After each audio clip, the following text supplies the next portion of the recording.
तो लीजिए प्यारे विद्यार्थियों, आज हम यहाँ पर देखने वाले हैं वार्षिक परीक्षा 2025 के लिए कक्षा 6 का सामाजिक विज्ञान विषय का पूरा क्वेश्चन पेपर और इसका पूरा सॉल्यूशन।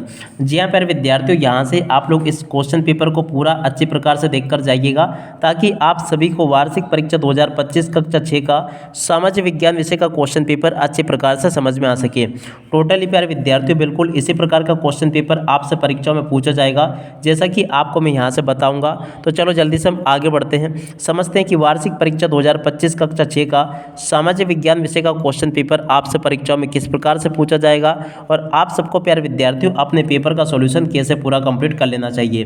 टोटली प्यारे विद्यार्थियों यहाँ पर मैं आपको वार्षिक परीक्षा 2025 के लिए कक्षा 6 का सामाजिक विज्ञान का पूरा क्वेश्चन पेपर बताऊंगा। एक भी क्वेश्चन प्यारे विद्यार्थियों यहाँ से आपका मिस नहीं होगा अगर आपने पूरे पेपर को अच्छे प्रकार से समझ लिया तो। अब चलो जल्दी से हम आगे बढ़ते हैं, समझते हैं वार्षिक परीक्षा कक्षा 6 के सामाजिक विज्ञान विषय के पूरे पेपर को और इसके पूरे सॉल्यूशन को। तो देखो प्यारे विद्यार्थियों, आपके पेपर के लिए 2.5 घंटे का समय दिया जाएगा और पूर्णांक आपका 60 अंकों का होगा। तो यहाँ से आप सब लोग पूरे पेपर को अच्छे प्रकार से देख लीजिएगा और समझ लीजिएगा कि आपका पेपर परीक्षा में किस प्रकार से पूछा जा रहा है। देखिएगा प्यारे विद्यार्थियों, यहाँ पर आपसे क्वेश्चन पूछे गए। पहला क्वेश्चन, सभी प्रश्न हल करना अनिवार्य है, ठीक है ना। और उसके बाद में देखो यहाँ पर आपसे क्वेश्चन पूछे गए, निम्नलिखित प्रश्नों के सही विकल्प चुनकर लिखिए। जी हाँ प्यारे विद्यार्थियों, यहाँ से आपको इन प्रश्नों के सही विकल्प चुनकर लिखने हैं। पहला क्वेश्चन पढ़ते हैं, देखिएगा क्या लिखा है। पत्थरों पर लिखे लेख, और देखो शिलालेख किसे कहते हैं, तो देखो पत्थरों पर जो लेख लिखे जाते हैं ना, इनको शिलालेख कहते हैं। तो पहले का राइट आंसर क्या आ जाएगा, आ नंबर का, जिसमें कि लिखा है पत्थरों पर लिखे लेख, ठीक है ना। तो इसका राइट आंसर यह आ जाएगा। अगला क्वेश्चन पढ़ते हैं, हमारे देश में कुल कितने राज्य हैं। तो देखिएगा प्यारे विद्यार्थियों, हमारे देश में कुल कितने राज्य हैं, तो देखो 28 राज्य है। इसका राइट आंसर आपको यहाँ से देखकर लिख देना 28। देख सकते हो प्यारे विद्यार्थियों, यहाँ तक के सभी क्वेश्चन और उन क्वेश्चन के आंसर मैंने आपको बता दिए। उम्मीद करता हूँ कि यहाँ तक का पूरा पेपर आपको अच्छे प्रकार से समझ में जरूर आ गया होगा। देख सकते हो यहाँ तक के सभी क्वेश्चन अपन ने देख लिए।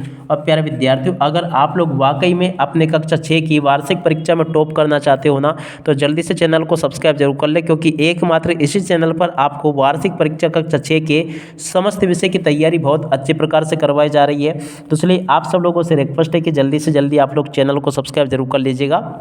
तो देखो ये पूरा का पूरा पेपर का सॉल्यूशन मैंने आपको बता दिया। अब चलो इसके बाद में हम आगे बढ़ते हैं, आगे के क्वेश्चन और उन क्वेश्चन के आंसर को देख लेते हैं। तो देखो प्यारे विद्यार्थियों, यहाँ पर मैंने आपको इसका राइट आंसर ये बता दिया। अब अगला क्वेश्चन पढ़ते हैं, हड़प्पा सभ्यता के लोगों को किस धातु का ज्ञान नहीं था। तो देखो प्यारे विद्यार्थियों, हड़प्पा सभ्यता के जो लोग थे ना, उन्हें लोहा धातु का ज्ञान नहीं था। इसका राइट आंसर आपका लोहा आ जाएगा। आप लोग देख लें इसको और पूरा का पूरा समझ लें। अगला क्वेश्चन, मध्य प्रदेश के किस स्थल की खुदाई से हड़प्पा सभ्यता की मोहर मिली। तो देखो प्यारे विद्यार्थियों, इसका राइट आंसर आपका आ जाएगा कायता। तो देखो घा का राइट आंसर आपको क्या लिख देना, कायता। यहाँ से आपको लिख देना घा का राइट आंसर ये होगा, ठीक है ना। अब इसके बाद में चलो जल्दी से हम आगे बढ़ते हैं, आगे के सभी क्वेश्चन और उन क्वेश्चन के आंसर को देखते हैं। देखिएगा प्यारे विद्यार्थियों, यहाँ तक का पूरा पेपर मैं आपको अच्छे प्रकार से बता चुका हूँ। उम्मीद करता हूँ कि ये पेपर पूरा का पूरा आप लोगों ने अच्छे प्रकार से यहाँ तक का समझ भी लिया होगा। अब इसके बाद में चलो अब आगे बढ़ते हैं, अगले क्वेश्चन के आंसर को देखते हैं। तो देखो प्यारे विद्यार्थियों, यहाँ पर क्वेश्चन पूछा गया, अवंती महाजनपद का शासक था। तो जी हाँ प्यारे विद्यार्थियों, अवंती महाजनपद का शासक कौन था। बिंबिसार था, अजातशत्रु था, उदयन था या फिर योध था। तो देखिएगा प्यारे विद्यार्थियों, इसका उत्तर आप लोग देख लीजिएगा। तो देखिएगा प्यारे विद्यार्थियों, इसका जो उत्तर होगा ना, अवंती महाजनपद का शासक था। तो देखो प्यारे विद्यार्थियों, इसका राइट आंसर आपका आ जाएगा प्रद्योत, ठीक है ना। यहाँ तक के सभी क्वेश्चन और उन क्वेश्चन के आंसर मैंने आपको अच्छे प्रकार से बता दिए हैं।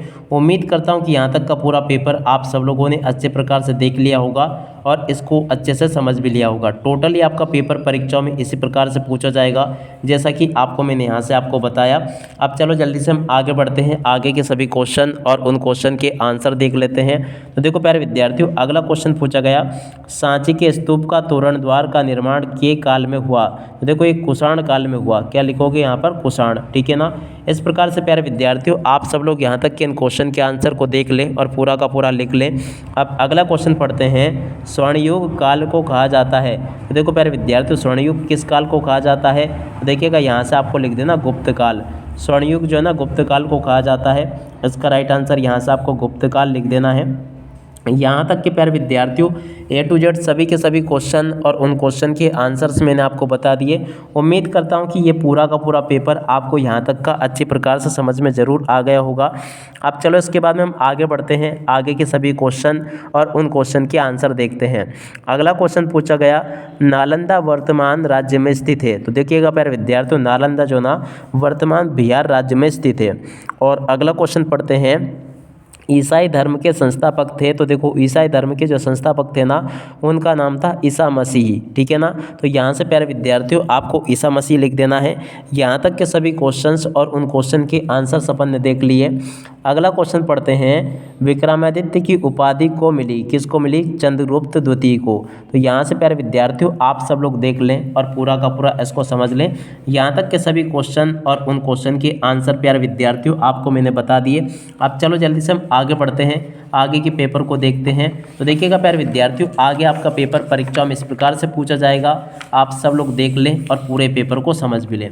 जैसे कि प्यारे विद्यार्थियों देख सकते हो, प्रश्न नंबर 3 में जोड़ी पूछी गई, सबसे कम साक्षरता वाला राज्य बिहार होगा, सबसे अधिक साक्षरता वाला राज्य केरल होगा, जनजातीय बोरो खासी की जोड़ी असम से मिल जाएगी, गोंड भील जनजाति की जोड़ी मध्य प्रदेश से, और तांबा व अभ्रक की जोड़ी बिजली का सामान से मिल जाएगी। देखो प्यारे विद्यार्थियों, इस प्रकार से आप सब लोग यहाँ से इस जोड़ी के मिलाद को पूरा कंप्लीट कर लो। यहाँ तक का पूरा सॉल्यूशन प्यारे विद्यार्थियों आप सबको मैंने बता दिया है। उम्मीद करता हूँ कि पूरा का पूरा आपको अच्छे प्रकार से समझ में ज़रूर आ गया होगा। और उसके बाद में देखिएगा प्यारे विद्यार्थियों, प्रश्न नंबर 4 में इस प्रकार से क्वेश्चंस पूछे गए हैं, तो आप सब लोग इनको भी पढ़ लीजिएगा। प्रश्न नंबर 4 में कैसे क्वेश्चन पूछे हैं, जैसे कि पहला क्वेश्चन पढ़ते हैं अपन, शुंग वंश की स्थापना किसने की थी? गुप्त वंश के प्रमुख शासकों के नाम आपको लिखने हैं। ग्राम पंचायत के मुखिया को क्या कहते हैं? तो देखो ये तो मैं आपको बता देता हूँ, क्या कहते हैं इसको? सरपंच, ठीक है ना। और शहरी क्षेत्र की स्थानीय संस्थाएं किन्हें कहते हैं? तो देखिएगा स्थानीय संस्थाएं क्या क्या है शहरी क्षेत्र में, एक तो होती है नगर पालिका, क्या लिखोगे यहाँ से? नगर पालिका, और एक होती है नगर निगम, ठीक है ना, नगर निगम, ठीक है। और इसके अलावा एक नगर पालिका से छोटी संस्था भी होती है जिसे नगर परिषद कहा जाता है, ठीक है ना। तो 3 शहरी संस्थाएं होती है, नगर परिषद, नगर पालिका और नगर निगम। अगर किसके बाद में जिला प्रशासन का मुखिया क्या कहलाता है? तो देखो प्यारे विद्यार्थी इसको कहते हैं कलेक्टर, क्या लिखोगे यहाँ से? कलेक्टर। प्राकृतिक वनस्पति कैसे कहते हैं? भारत में कृषि का क्या महत्व है? और भारत में पाए जाने वाले कोई 2 खनिज पदार्थों के नाम आपको बताने हैं, ठीक है ना।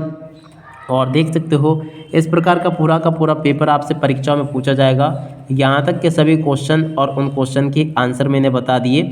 और उसके बाद में देखो, भारत में सीमेंट उद्योग किन किन राज्यों में है? कलेक्टर के कोई 4 प्रमुख कार्य बताने हैं, नगरीय संस्थाओं की आय के साधन आपको बताने हैं। और उसके बाद में देखिएगा प्यारे विद्यार्थियों, स्थानीय स्वशासन का अर्थ आपको बताना है, पारसी धर्म की मुख्य बातें, अरबों ने भारत में क्या क्या सीखा। इस प्रकार के क्वेश्चंस प्यारे विद्यार्थियों आपके पेपर में परीक्षा में आपसे पूछे जाएंगे। तो देख सकते हो यहाँ पर मैंने पूरा का पूरा पेपर आपको बता दिया। अब इसी के साथ में इस वीडियो को यहीं पर पूरा करते हैं। नमस्कार, जय हिंद, जय भारत।